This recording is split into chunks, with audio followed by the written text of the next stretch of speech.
Hey, hello everyone. I welcome you to Arc Genesis, and today we are going to discuss about the paintings. And this video is going to be in two parts. पहला जो part होगा उसके अंदर हम general perspective discuss करेंगे the famous paintings of the world, या फिर painting क्या होती है, कई सारी चीज़ें हम डिस्कस करने वाले हैं और कितनी तरह की पेंटिंग्स होती हैं वो थोड़ा सा आपको आइडिया मिलेगा।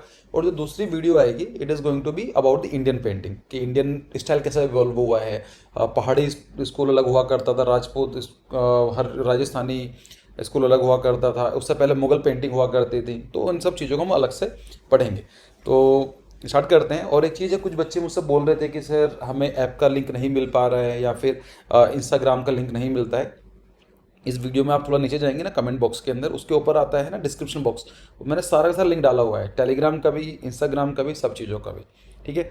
तो अगर हम बात करें, स्टाइलस मेरे पास अभी भी नहीं है, मैं तो आपको थोड़ा सा मैनेज करना पड़ेगा। जो आज का डिस्कशन होने वाला है it is going to be about the definitions कि पेंटिंग कैसे तरह की होती है, डेफिनेशन क्या है, कुछ टर्म्स हम पढ़ेंगे उसके बारे में। Then we will discuss about the elements कि क्या क्या एलिमेंट्स होते हैं, फिर कितनी तरह की पेंटिंग्स होती हैं, उनके स्टाइल्स क्या क्या होते हैं, और कुछ फेमस पेंटिंग्स हम डिस्कस करेंगे आज। ठीक है। तो देखो पेंटिंग होती क्या है, the expression of ideas and emotions with the creation of certain aesthetic qualities in the two dimensional visual language. मतलब क्या है कि अगर आप कुछ भी 2D जो आपका कैनवस होता है, पेज होता है, डिजिटल पेंटिंग कुछ भी हो सकती है, 2D जो आपका मीडियम है वहाँ पर आप अपने आप कुछ आइडियाज या इमोशन को कुछ एस्थेटिक सेंस में पोर्ट्रे करने की कोशिश करते हो, एक्सप्रेस करने की कोशिश करते हो, तो उसको बोला जाता है painting. An artist decision to use a particular medium such as tempera, fresco paintings होती हैं, oil painting, acrylic, water colour हो सकती हैं, या फिर वाटर बेस्ड पेंट हो सकते हैं, इंक हो सकती है, गॉश हो सकती है, एनकॉस्टिक हो सकती है, कैसिन हो सकती है। ठीक है। तो अभी हम देखेंगे इन सब चीज़ों के बारे में। The pigment may be in wet form such as paint or dry form such as pastel. जो पिगमेंट होते हैं, कलर की बात करेंगे, पिगमेंट्स क्या होते हैं, वो पेंट के फॉर्मेट में हो सकते हैं, लाइक वेट हो सकते हैं, गीले हो सकते हैं, कुछ सूखे भी हो सकते हैं, जैसे पाउडर फॉर्मेट में आता है, पेस्टल फॉर्म्स आते हैं। Painting can also be A work the action of creating such an art work. ठीक है। तो अगर हम लोग उससे पहले हम आगे बढ़ें, कुछ हम देख लेते हैं कि pigment, acrylic paint, poster paint क्या क्या होते हैं। पिगमेंट का मतलब क्या होता है, nearly all paint colours come from the nature. अगर हम बात करें, सारे के सारे नेचर से ही आते हैं, चाहे डर्ट, रॉक, प्लांट, etc, और the raw material which is grounded down into the what is called a pigment. उनको चेंज करने के बाद जो बनाया जाता है उसको हम पिगमेंट बोलते हैं। ठीक है। एक्रिलिक पेंट क्या होते हैं, a thick shiny paint made by mixing pigment with water and acrylic base dries within a few hours. Acrylic paint कैसे होते हैं, ये आप पानी के साथ, मतलब वाटर या फिर जो पिगमेंट होते हैं उनको मिक्स करते हो एक्रिलिक बेस के साथ ही, और ये जल्दी ड्राई हो जाते हैं। जो एक्रिलिक पेंट होते हैं वो जल्दी काम हो जाते हैं उसका। अगर आप ऑयल पेंट से बात करोगे, in comparison of oil paint takes much time.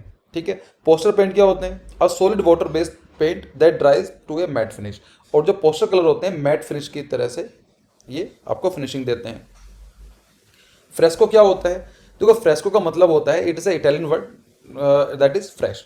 तो फ्रेस्को का मतलब है फ्रेश, इटालियन के अंदर। This technique involves painting with dry pigment on wet plaster. हम क्या करते हैं, मान लीजिए कोई दीवार है, दीवार के ऊपर हम लाइम का प्लास्टर कर देते हैं, गीला होता है, then we use dry pigments, और जो ड्राई पिगमेंट जब वेट कैनवस के ऊपर या वॉल के ऊपर मिलते हैं तो परमानेंटली फिक्स हो जाते हैं। So fresco a secco involves painting on dry plaster. ठीक है। और अगर आप उसको ड्राई प्लास्टर पर कर रहे हो तो उसको हम बोलते हैं सेको पेंटिंग, SECCO जहाँ पर लिखा हुआ है। ठीक है, ये वाला। फिर आता ऑयल पेंट क्या होते हैं, so a thick shiny paint made by mixing pigment with oil. जो पिगमेंट्स है उसको अगर आप ऑयल के साथ मिक्स करते हो तो बोला जाता है ऑयल पेंट। इसमें काफ़ी टाइम लग जाता है सूखने में, कुछ यहाँ तक बोलते हैं कि 12 से लेकर 18 दिन लगते हैं परमानेंटली इसको फिक्स होने में। कुछ तो यहाँ तक बोलते हैं कि full strength gains by 28 of days, 28 दिन लग जाते हैं, मतलब 4 वीक लग जाते हैं। लेकिन उसके फ़ायदे भी होते हैं ऑयल पेंट के। अगर मान लीजिए पेंटिंग कर रहे हैं, कुछ लगता है कि मान लीजिए गलत हो गया है, तो आप उसको इजीली रिमूव कर सकते हो, बिकॉज अभी वो सेट ही नहीं हुआ है। ठीक है। और अगर आपने ये वाले कलर यूज़ किए एक्रिलिक तो ये जल्दी हो जाते हैं। ठीक है, दोनों का अपना फ़ायदा है, नुकसान है। ठीक है। फिर आता है टेम्पेरा। टेम्पेरा के अंदर क्या होता है, इसके अंदर नॉर्मली एग के साथ जो एग यॉल्क होता है, जो उसको मिक्स करके बनाया जाता है। और वाटर कलर बहुत simple, a soft and see through transparent paint made from the pigment water and gum arabic. ये ट्रांसपेरेंट होते हैं और वाटर कलर आपने यूज़ किए होंगे। तो ये डिफरेंट तरह के पेंट्स होते हैं, ये आपको ने शायद यूज़ भी किए होंगे। अब हम आते हैं एलिमेंट्स के ऊपर। देखो, the elements of the painting are the basic components or building blocks of a painting and are generally in western art they are generally considered to be. अगर हम बात करें, कई सारी चीज़ें देखी जाती हैं। कलर क्या होता है, टोन क्या होती है, लाइन, शेप, स्पेस और टेक्सचर। देखो, कलर तो आप जानते हैं क्या होता है। टोन हमने कलर थ्योरी पढ़ा था कि वैल्यू के बराबर होती है। लाइन का मतलब क्या होता है, a narrow mark made by a brush or a line created where two things made. आपने लाइन मार दिया, ठीक है, एक सीधी लाइन खींची ब्रश के थ्रू, तो वो चीज़ आ गया। शेप क्या हो सकती है, 2D कैन पॉजिटिव और निगेटिव एंड फॉर्म। शेप का मतलब होता है कि अगर हम बात करें 2D हो सकती है, 3D तो फॉर्म में चली जाती है, मतलब निगेटिव और पॉजिटिव स्पेस, हमने पढ़ा था थ्योरी ऑफ डिजाइन के अंदर। स्पेसेस क्या होते हैं, वॉल्यूम होता है। Those elements is having the space or the having the volume we will consider as a space. आप जिस रूम में बैठ के सुन रहे हो ना, ये वाली बातें जो हम बात कर रहे हैं, it is an example of a space. Texture क्या होता है, पैटर्न। आप किसी को छूने के बाद थोड़ा फील कर पाते हो। अपने बालों को छुआ, आपके सिल्की हेयर्स हैं तो आपको फील होगा स्मूथ सा। और अगर मान लीजिए आपने दीवार को या फिर कोई सीमेंट का प्लास्टर है, उसको आप उसको टच करेंगे तो you will feel like roughness. तो ये पैटर्न होता है। आते हैं फिर, कलर क्या है। Colour is the most basic element of a painting. Every colour has 3 aspect, hue, value और इंटेंसिटी। ये सारे की सारी, आई थिंक जो कोविड का जो हमने बैच चलाया था उसमें कलर थ्योरी है। अगर आप चाहते हो कलर थ्योरी पढ़ना, वहां से जाकर पढ़ लेना, मैंने काफ़ी कुछ डिटेल में डिस्कस किया है। ह्यू का मतलब होता है प्योर कलर। अगर आप बोलते हो कि ये जो मेरी जो दीवार है सामने वाली, the wall is of red colour, तो एक्चुअली आप जो बात करते हो ह्यू के बारे में बात करते हो कि ये प्योर कलर बोला जाता है, ठीक है। वैल्यू का मतलब क्या होता है कि अमाउंट ऑफ ब्लैक और व्हाइट इन कलर, जितनी काला रंग और जितना सफ़ेद रंग ऐड होता है उसको बोला जाता है वैल्यू। इंटेंसिटी का मतलब होता है कि कितनी प्योरिटी है उस कलर की, डिग्री ऑफ प्योरिटी, ठीक है। ज़्यादा डिस्कस नहीं करेंगे इसको, कलर थ्योरी में जाकर उस वीडियो में देख लेने जाके। टोन का मतलब क्या होता है, refers to the degree of lightness और डार्कनेस ऑफ एन एरिया, कि कोई भी जो एरिया है कितना लाइट है कितना डार्क है उसको बोलते हैं tone. Tone varies from the bright white of a light source through shade of grey to the deepest black shade, ठीक है। लाइन क्या होता है, is used to control our eye, create unity and balance, help construct meanings. Line can be described as a moving dot. Line is perhaps the most basic element of a drawing. आप कुछ भी बनाओगे तो line के बिना तो बना ही नहीं सकते हो ना पेंटिंग या ड्राइंग के लिए। तो लाइन क्या है, डॉट ही तो है जो मूव कर रहा है एक डायरेक्शन में, मतलब एक डायरेक्शन का सेंस कि कहीं पर मूव कर रहा है, बस एक मूव कर रहा है, तो उसको हम लाइन बोलेंगे। शेप क्या होती है, an element of art that is two dimensional area that is defined in the some way. A shape may have an outline around it or you may recognise by its area, ठीक है। तो shape ये होती है। Geometrical shapes क्या क्या होती हैं, precise shapes that can be described using mathematical formula, circle, square, triangle, Oval, rectangle, purple, parallelogram, trapezoid, pentagram, hexagon and octagon, ठीक है। चलो जल्दी मूव करते हैं। फ्री फॉर्म शेप्स क्या होती हैं, also called organic shapes, are irregular and uneven shapes. जैसे आप मान लीजिए किसी की हेयर बनाते हैं, बाल बनाते हैं, तो ये कोई ऑर्गेनिक कोई ऐसी फ्री फॉर्म शेप में काउंट होगा। लाइक आप ट्रायंगल फ्लावर बनाते हैं या लाइन फ्लावर बनाते हैं, ठीक है। तो और फॉर्म क्या होती है, an element of an art means object that are 3 dimension. It I like to think of form a 3D shapes, ठीक है। स्पेसेस क्या होते हैं, is the area around, above और विद इन द ऑब्जेक्ट। कोई ऑब्जेक्ट है उसके ऊपर या उसके अंदर या उसके बाहर, उसको बोला जाएगा shape. With consideration of drawing and painting our goal is to create the illusion of space. आप पेंटिंग बना क्या रहे हो, स्पेस को दिखाते हो। मान लीजिए आप किसी लैंडस्केप की फोटोग्राफ बना रहे हो, लैंडस्केप पेंटिंग बना रहे हो, तो आप क्या दिखाना चाहते हो, एक स्पेस दिखाना चाहते हो, है ना, इल्यूजन दिखाना चाहते हो, जबकि रियलिटी में थोड़ा ही ना हो। तो ये हो गया स्पेस वाला कॉन्सेप्ट। चलो अब हम एक चीज आती है, there are 6 ways an artist can create illusion of space on a 2 dimension surface. देखो, हम कुछ भी बनाते हैं, हम लोग जो in nature what we perceive in a 3D perspective, मतलब हम लोग, आपके हाथ में मान लीजिए एक फ़ोन होगा, तो आप फ़ोन देखेंगे, it is a 3D object. और जब आप उसको पेंटिंग बनाते हो, स्केचिंग बनाते हो या ड्राइंग बनाते हो, सबसे बड़ी प्रॉब्लम कहाँ पर रहती है कि how to manage 3D space on the 2D medium. दुनिया के अंदर सब कुछ 3D में चल रहा है और आप बनाना क्या चाहते हो, 2D ऑब्जेक्ट के ऊपर। क्या मतलब है इसका, कि कहीं ना कहीं एक डायमेंशन कॉम्प्रोमाइज होगी ही होगी, ठीक है। उसके कुछ तरीके होते हैं जिसके अंदर हम लोग शेप्स ला सकते हैं, जैसे ओवरलैपिंग होता है। अब ये सामने देखो कि ब्लू है और रेड है, कौन सा बॉक्स, कौन सा सर्कल आपको ऊपर दिखाई दे रहा है कि कौन आपके पास में है, it is of course red colour. क्यों, आपने ओवरलैपिंग में बता दिया है कि जो ब्लू है वो पीछे चला गया है। So occurs when object that are closer to the viewer prevent the view of object that are behind them. Normal चीज़ें होती हैं। अगर आप कोई दीवार की फोटो क्लिक करोगे, अगर आप सामने खड़े होगे तो फोटो क्लिक करोगे, क्या मतलब होगा कि आप सामने हो तो आपके फ्रंट में ये चीज़ आ गया। ठीक है, तो ओवरलैपिंग का फायदा होता है कि जो चीज़ ऊपर होती है आप दिखा सकते हो। दूसरा तरीका होता है कि placement on the paper, objects placed higher within the picture plane will appear further away. जो पिक्चर प्लेन मतलब ऊपर की तरफ बनाए जाते हैं वो हमेशा लगते हैं कि थोड़े दूर हैं, और जो नीचे की तरफ होते हैं लाइक यहाँ से 50% नीचे, तो उसको बोला जाता है कि थोड़ा ऐसा लगता है कि पास में है। ये मैंने अभी रिसेंटली कहीं डिस्कस किया है, कि कहाँ पर डिस्कस किया है मैंने, मुझे याद नहीं आ रहा है, ऐसा किसी वीडियो में, चलो छोड़ो। साइज क्या है, object that are smaller will appear further away from the viewer. अब ये देखो यहाँ पर क्या है कि येलो है, ब्लू है, रेड है, तो आपको क्या दिखाई दे रहा है कि येलो छोटा है लेकिन आपको ऐसा लग रहा है कि थोड़ा दूर है ये, तो ये भी एक टेक्निक होती है साइज छोटा बड़ा करने की। डिटेल होता है कि object that are further away should have less detail than the object that are closer to the viewer. अब देखो आपने क्या करा है, यहाँ पर कितनी डिटेल डाल दी है, इसके अंदर स्टॉप भी लिखा हुआ है और डबल लाइन भी आ रही है, सिंगल वो भी चीज़ है। यहाँ पर क्या कुछ नहीं आ रहा है, इसका मतलब क्या है कि जो चीज़ सामने है और डिटेल है, इसका मतलब वो पास में है। ये भी टेक्निक हो सकती है। कलर एंड वैल्यू, दूसरा फिर एक तरीका आता है कलर एंड वैल्यू का। Object that are further away are light in value while object that are closer are typically darker in value. जो कलर डल हैं या फिर बहुत लाइट कलर के यूज हुए हैं उनको देखा जाता है कि थोड़ा दूर हैं, और जो प्योर ह्यू यूज आई हैं, जो अच्छे ब्राइट कलर्स हैं, वो उनको देखने में लगता है कि जो डार्क कलर है जैसे ग्रीन कलर है, ये आपको देखने में लग रहा होगा कि पास में है। ये भी एक टेक्निक होती है। कुछ टेक्निक और भी होती हैं, पर्सपेक्टिव वाली होती है, या फिर कंपैरिजन विद द स्पेस, कि मान लीजिए इसको हम लोग ज़्यादा डिस्कस कैसे करें विदाउट स्टाइलस। लेकिन चलो, मैंने एक वीडियो बनाई थी, मुझे याद आ रहा है कि आई हैव नो आइडिया कि मैंने ये कहाँ पर डिस्कस किया था, शायद किसी बैच में किया था या फिर कोई वीडियो होगी, देख लेंगे उसको भी। एक तरीका होता है पर्सपेक्टिव, कि linear perspective in is a drawing method that use line to create the illusion of space on a flat surface. अब आपको क्या दिखाई दे रहा है यहाँ पर, ऐसा लग रहा है ना कि 3D ऑब्जेक्ट है, तो ये भी पर्सपेक्टिव तरीका हो सकता है। एक होता है टेक्सचर, तो इम्प्लाइड सजेस्टेड रफनेस और smoothness of the object in the composition, real what it would feel like if you touch it. ठीक है, चलो जल्दी आते हैं टाइप ऑफ पेंटिंग्स के ऊपर। काफ़ी बच्चों को प्रॉब्लम थी कि पेंटिंग्स के ऊपर, तो इसलिए ये वीडियो बना रहा हूँ मैं। टाइप ऑफ पेंटिंग के बारे में क्या है कि अगर मेरी स्पीड तेज हो रही है तो उसके अंदर ऑप्शन होता है यूट्यूब में, स्पीड मेरी कम कर सकते हो। मैं थोड़ा टाइम बचाना चाहता हूँ आप लोगों का, इसलिए। लैंडस्केप क्या है, landscape is an outdoor scene. कुछ पेंटिंग होती है लैंडस्केप पेंटिंग हो सकती हैं, तो कैसी होती हैं, आउटडोर सीन की होती हैं, जैसे आप पेंटिंग बनाई है। और landscape artist usually paint to create not only land water and cloud but air wind and sunlight. तो ऑफकोर्स लैंडस्केप बनाते हो तो काफ़ी कुछ चीज़ें भी और मैटर करेंगी, तो ये होता है लैंडस्केप पेंटिंग। पोर्ट्रेट पेंटिंग क्या होती है, is an image of an person of animal. आप किसी की एनिमल की या किसी पर्सन की पेंटिंग बनाते हो या ड्राइंग बनाते हो, स्केचिंग बनाते हो, तो उसको बोलेंगे portrait. Beside showing what someone look like, a portrait often captures a mood off और अ पर्सनैलिटी।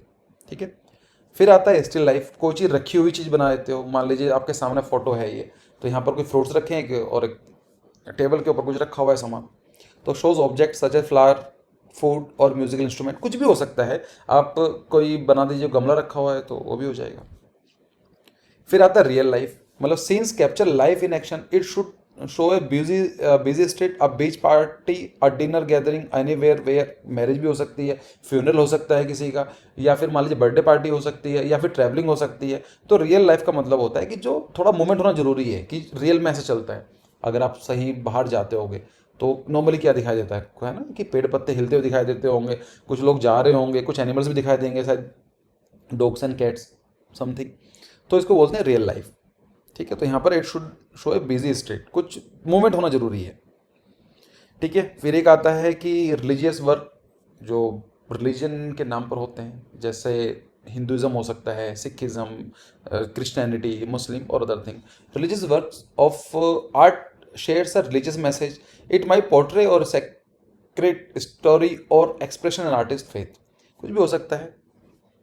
ठीक है, तो ये हो गया। अब आते हैं स्टाइल्स इन पेंटिंग, कि क्या क्या स्टाइल्स हो सकते हैं। देखो ये सारे पढ़ने वाले हैं, एब्स्ट्रैक्ट आर्ट पढ़ेंगे, सूररिज्म पढ़ेंगे, कंसेप्चुअल आर्ट पढ़ेंगे, पॉप आर्ट पढ़ेंगे, फोटो रियलिज्म के बारे में पढ़ेंगे, हाइपर रियलिज्म पढ़ेंगे, मिनिमलिज्म, फ्यूचरिज्म, इम्प्रेशनिस्ट और फिविज्म। ठीक है, तो ये कितने हो गए, 5 और 5 10, तो 10 तरह की होती हैं, एक एक को पकड़ के पढ़ते हैं।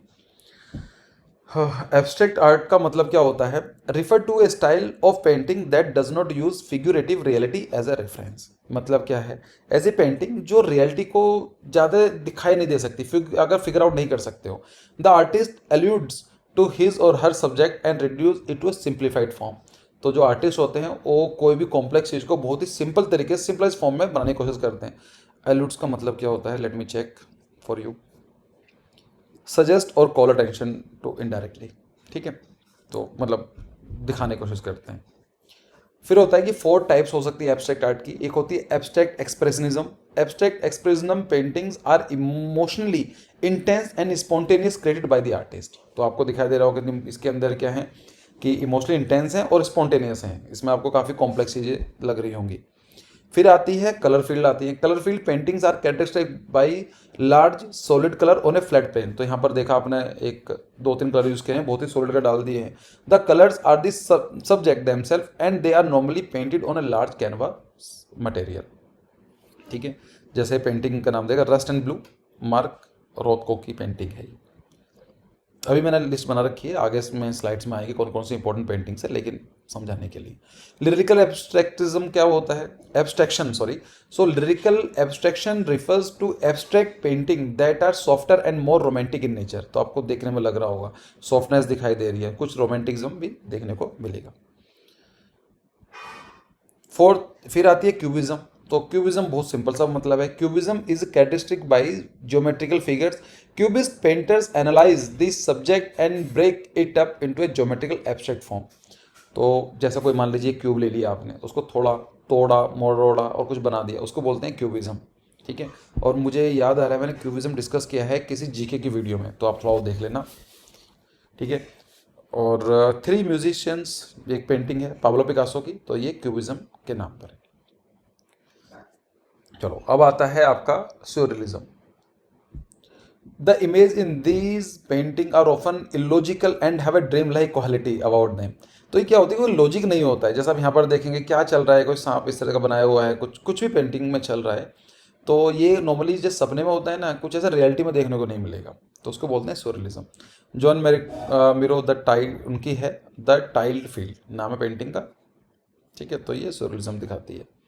फिर आता है कंसेप्चुअल आर्ट। ये ऐसी आर्ट होती है, मॉडर्न आर्ट है, जिसके अंदर आर्टिस्ट बिलीव करता है कि कॉन्सेप्ट ज़्यादा इंपॉर्टेंट है आर्ट वर्क से, उसको बोलते हैं कंसेप्चुअल आर्ट। ठीक है, जैसा है कि नंबर 2 है न्यू डिसेंडिंग आ स्टेयरकेस। तो अब ये मुझे समझ में आया नहीं है, शायद आपको, आप पेंटर या आर्टिस्ट होंगे तो मुझे बता देना क्या चीज़ है, और शायद टाइम भी नहीं है डिस्कस करने का फिलहाल। फिर आता है पॉप आर्ट। पॉप आर्ट क्या थी? Occurred as a reaction to the abstract expressionism, कि लोगों ने बोला क्या बना रहे हो, तो उसके अगेंस्ट स्टार्ट हुई। Which mid like which 90s 50s mid British artist believe was art that was far remote from the daily life. की जो आर्ट है वो डेली लाइफ से बहुत दूर जा चुकी है, उसको कवर अप करने के लिए। एग्जाम्पल दिया गया 3 फ्लैग, तो ये जोसेफ जॉन थे, उनकी पेंटिंग है। फिर आता है फोटो रियलिज्म। एक ऐसी पेंटिंग जो काफ़ी ज़्यादा रियल है, देखने में लगती है कि आप शायद पहचान नहीं पाओगे। So one that looks as realistic as a photograph. This is done by the taking a picture of the subject and then painting it. एक फोटो क्लिक करी, उसके अंदर आपने उसको मार्क कर लिया, या पेंटिंग के ऊपर ही आपने उसको कलर अप कर दिया। जैसे फिनिक्स है, oil in canvas, Glennray Tutor 2005 की है। समझ में आया ना? Photo realism, one that look as realistic as a photograph. फिर आता है हाइपर रियलिज्म, तो ये उसका भी नेक्स्ट वर्जन हो जाएगा। Is an advancement of the photo realism art movement. Artist use high resolution cameras to take photographs and paint them on canvas. तो बहुत ही यार डिटेलिंग में चीज होती है। ठीक है, मिनिमलिज्म नाम से क्लियर है। Minimalism is an art movement that is as expected characteristic by simplicity. बहुत ही सिंपल तरीके से minimalist painting strips down the subject to its very essence. तो देखो यहाँ पर किससे ज़्यादा सिंपल पेंटिंग क्या होगी, एक पर कर दिया। फ्यूचरिज्म, ऐसी पेंटिंग, ऐसी चीज़ें, आइडियाज़ जो अभी नहीं है, हो सकता है फ्यूचर में आ जाए, तो उसको बोलेंगे futurism. Concern itself with subject like the technology, speed, violence and future of the world. It concerns itself with a depiction of man's trump over nature. तो ये दिखाता है कि कैसा एक इंसान ने नेचर को कॉन्कर कर लिया, मतलब उसके ऊपर पूरा कंट्रोल स्थापित कर दिया गया है। डेविड बर्लिक, नाम चेंज हो सकता है, बर्लिक हो गया। रेवोल्यूशन एक पेंटिंग थी 1917 की, 1917 की, मतलब आज से करीब 103-4 साल पुरानी। फिर आता है इम्प्रेशनिज्म। क्या होता है? It is characteristic by thin brush strokes and an emphasis on the depiction of light. It is often painted outdoor to capture sunlight and colour of their subject. तो नॉर्मली क्या होता है, बहुत ही ज़्यादा पतले फाइन स्ट्रोक्स दिए जाते हैं डिटेलिंग, और ये नॉर्मली की जाती है बाहर में, मतलब आउटर स्पेस में, to capture sunlight and colour of the subject. जैसे क्लूड मोनेट की है सनराइज पेंटिंग है 1872 की। चलो, फिर होता है फ्यूबिज्म। इसको बोलते हैं it is an art movement that occurred some time after impressionism. तो इम्प्रेशनिज्म के बाद आई है fauvist painting focus on strong colour. तो ये क्या करती है, इस तरह की पेंटिंग्स में बहुत ज़्यादा स्ट्रॉन्ग कलर होते हैं, जैसा आप यहाँ पर देख पा रहे हैं, रेड कलर, बहुत ही डार्क कलर, काफ़ी स्ट्रॉन्ग है। Artist employing this style have wild brush strokes and highly simplified subject. ठीक है, so the drying sails Andre Derain की है 1905 की पेंटिंग। तो समझ में आया आपने क्या क्या डिस्कस किया अभी तक। अब हम डिस्कस करते हैं कुछ फेमस पेंटिंग्स हैं, जिसके में करीब 10-12 पेंटिंग्स हैं, उनको आप पढ़ लेना। और जो दूसरी वीडियो होगी उसके अंदर हम लोग इंडियन पेंटिंग के बारे में डिस्कस कर लेंगे। एक जनरल पर्सपेक्टिव आपको थोड़ा जानकारी होना जरूरी थी, ऑल्दो ये मैंने बहुत जल्दी कराया है क्योंकि टाइम बचाना है, और दूसरा स्टाइलस नहीं है मेरे पास, तो मैं कुछ बताना चाहता हूँ तो फिर ऐसा लगता है कि कैसे बताऊँगा आप लोगों को। ठीक है, चलो फेमस पेंटिंग्स देख लेते हैं of the world. Mona Lisa Leonardo da Vinci 1503-1504 के आसपास की पेंटिंग है। आप जानते हैं कि it was considered a never ending painting. Mona का मतलब होता है माई और लिसा मतलब लेडी। कुछ लोग ये भी कंफ्यूज होते हैं कि मोनालिसा एक्चुअली कुछ नहीं है, लियोनार्डो ने अपनी सेल्फ पोर्ट्रेट बनाया है, और कई सारी चीज़ें हैं। मिस्टर स्माइल आप जानते हैं इनकी, और ये कहाँ पर रखी हुई है? द लूवर्स में, और IMP is the architect of that louvres. तो पढ़ लेना उसको। फिर आता है द लास्ट सपर पेंटिंग, ये भी विंची की पेंटिंग है। ये कहाँ पर है? ये है मिलान में। मिलान कहाँ पर है? इटली में। ठीक है, फिर आता है क्रिएशन ऑफ एडम। तो मैकलोएंजेलो की पेंटिंग है ये। तो आप ये जानते हैं इस पेंटिंग को। मैकलोएंजेलो कौन थे? नाम बड़ा सुना होगा आपने। मैकलोएंजेलो और विंची के बीच में कुछ कॉम्पिटिशन था, ऑल्दो एज में थोड़ा फ़र्क था, टाइम सेम नहीं था, लेकिन वो कहीं ना कहीं सेम ही स्कूल से पढ़े हुए थे, that is Florence school of art. तो नॉर्मली मैकलोएंजेलो मानते थे कि उनका काम ज़्यादा अच्छा है, और विंची मानते थे कि painting is a better form of the art, और मैकलोएंजेलो का मानना था स्कल्पचर ज़्यादा इंपॉर्टेंट है, बट अगेन वो अलग पॉइंट है। फिर आता है द स्टारी नाइट। ये है वेंसिट वॉन गॉश की पेंटिंग है 1889, बहुत ही फेमस पेंटिंग है। इसकी तो मुझे समझ में नहीं आता है कि इतनी बार ये इन लोगों ने ना चेंज कर दिया इन चीज़ों को, इतनी ज़्यादा इसमें भी बहुत ही इनोवेशन वगैरह लोग लेकर आए हुए हैं। ये बहुत पेंटिंग आपको इजीली मिल जाएगी। ठीक है, तो उस पेंटिंग का नाम क्या है? Starry night. दूसरी पेंटिंग देखते हैं, ये भी उन्होंने देखा होगा, द स्क्रीम। एडवर्ड मंच 1893 में ये पेंटिंग बनाई थी। फिर आता है द परसिस्टेंस ऑफ मेमोरी, सेल्वेडर डाली 1831। ये किसकी है? जैसा भी देखो टाइम पता नहीं क्या चल रहा है, सूर्यलिज्म क्लियर देखने में लग रहा है कि इट इज़ एग्जाम्पल ऑफ सूर्यलिज्म की। ठीक है, पता नहीं यहाँ पर क्या बनाया हुआ है, कुछ एनिमल है या फिर टाइम ऐसा पड़ा हुआ है, ये सूखा सा है, पानी भी है, क्लाउड्स भी, पता नहीं क्या है। ठीक है, फिर आता है गर्ल विद पियर इयरिंग। तो ये किसकी है? जोहानन वर्मेर की 1665 की पेंटिंग। फिर आता है the night watch, Rembrandt van Rijn 1642। Self portrait without beard, Vincent van Gogh की पेंटिंग है। और लास्ट पेंटिंग है जो आपको याद रखनी है, ग्यूरेनिका, पैब्लो पिकासो की पेंटिंग है 1937। ये कौन से फॉर्मेट में? क्यूबिज्म में। देख के आपको क्लियर है। ठीक है, तो this is the end of the video. अगर आप टेलीग्राम, इंस्टाग्राम के कोई भी लिंक चाहते हो, एप्लीकेशन का लिंक चाहते हो, तो आपको वहाँ पर मिल जाएगा इजीली। मैंने डिस्क्रिप्शन बॉक्स में डाल दिया है। So thank you and see you again.